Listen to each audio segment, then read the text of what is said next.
For our digital signal processing assignment, we decided to make a violin tuner.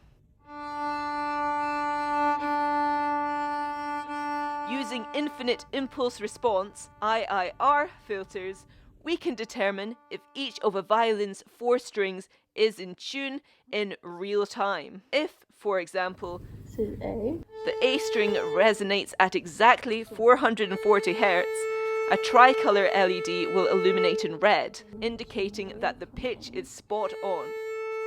If the pitch isn't quite so perfect, the LED will illuminate in blue, and if there's crossover between the perfect note and near ideal, the LED will light up in magenta.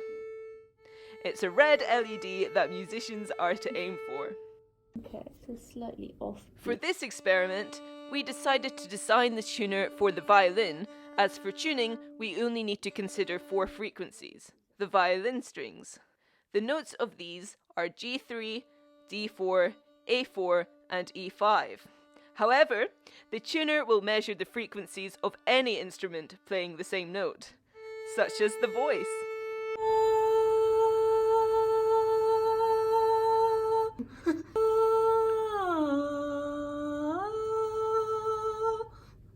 To use our tuner, the user types the note of the string they'd like to tune into the terminal. Using saved frequency values, the tuner then identifies the frequency of the note required and filters the input audio signal through a bandpass filter to only pass when the frequency of the signal is close to the note they are trying to find. As the user adjusts the tuning of their instrument, the LED changes colour to help them make adjustments. We're using a microphone to convert the audio signal produced into an electrical one, which we then process. To improve its resolution, we used a USB DUX's 5-volt output and built an analog circuit to boost the microphone signal.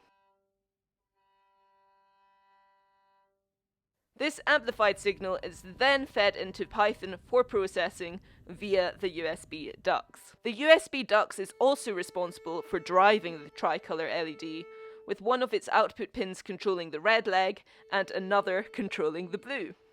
We calibrated our filters by using reliably produced sinusoidal waves created through a trusted function generator app. For each note, a sinusoidal wave of ideal frequency was fed into our amplifier circuit through an auxiliary cable. The filter's response to this perfect pitch was analysed. Then, by increasing and decreasing the frequency of the sinusoidal waves around the ideal within the app, the filters were able to be fine-tuned to an acceptable tolerance. Going forwards, our device could be improved with additional indication, showing whether the note was too flat or too sharp, to make tuning easier. Furthermore, our tuner could also easily be expanded to determine a broader range of frequencies, not only those specific to the violin, in order to detect any note that might be wanted for tuning. Overall, our device successfully solves a real-life problem by filtering a measurement in real time and allows for greater expandability and circuit refinement in the future.